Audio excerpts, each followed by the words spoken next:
Sessiz dönüşüm, savunma sanayiinde görünmeyen değişim. Türkiye penceresinden savunma sanayine bakıyoruz. Bu kanalda gelişmeleri yüzeyden değil, bağlamı, etkisi ve dengesiyle ele alıyoruz. Burası son kale, son hat, son denge. Savunma sanayiinde en derin dönüşümler çoğu zaman en az görünenlerdir. Yeni platformlar, yeni sistemler veya yeni teknolojiler kamuoyunda yüksek sesle tartışılır. Ancak savunma sanayiinde asıl belirleyici değişim sessiz ve derindir.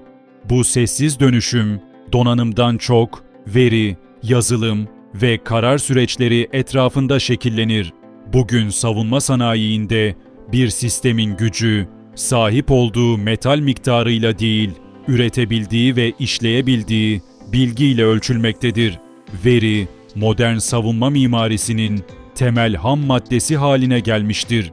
Sensörlerden, radarlardan, uydulardan ve farklı platformlardan elde edilen veriler anlamlandırılmadıkça stratejik değer üretmez. İşte sessiz dönüşüm tam olarak bu noktada gerçekleşir. Verinin toplanması değil, nasıl birleştirildiği, nasıl analiz edildiği ve nasıl karara dönüştürüldüğü asıl farkı yaratır. Bu dönüşüm aynı zamanda insan-makine ilişkisini de yeniden tanımlar. Karar alma süreçleri tamamen insan merkezli olmaktan çıkar, destekleyici akıllı sistemlerle birlikte çalışır hale gelir. Bu durum karar hızını artırırken hata payını azaltma potansiyeli taşır. Sessiz dönüşüm savunma sanayiinde entegrasyonu daha da kritik hale getirir. Veri tek bir sistemde kilitli kaldığında etkisi sınırlı olur. Ancak veri farklı platformlar arasında akabildiğinde savunma mimarisi niteliksel bir sıçrama yaşar.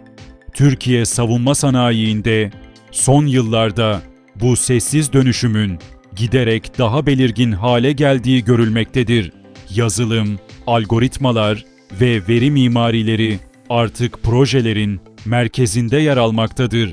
Bu dönüşüm yalnızca teknik değil, aynı zamanda kurumsal ve kültürel bir değişimi de zorunlu kılar.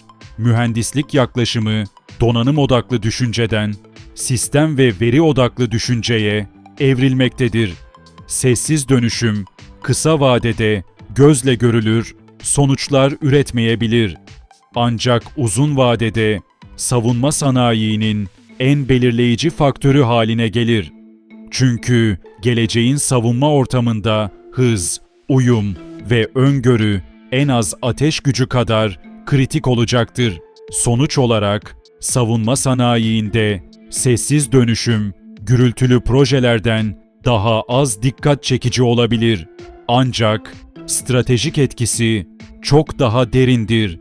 Bu dönüşümü doğru okuyabilen ve doğru yönlendirebilen savunma yapıları geleceğin dengesini bugünden kurar.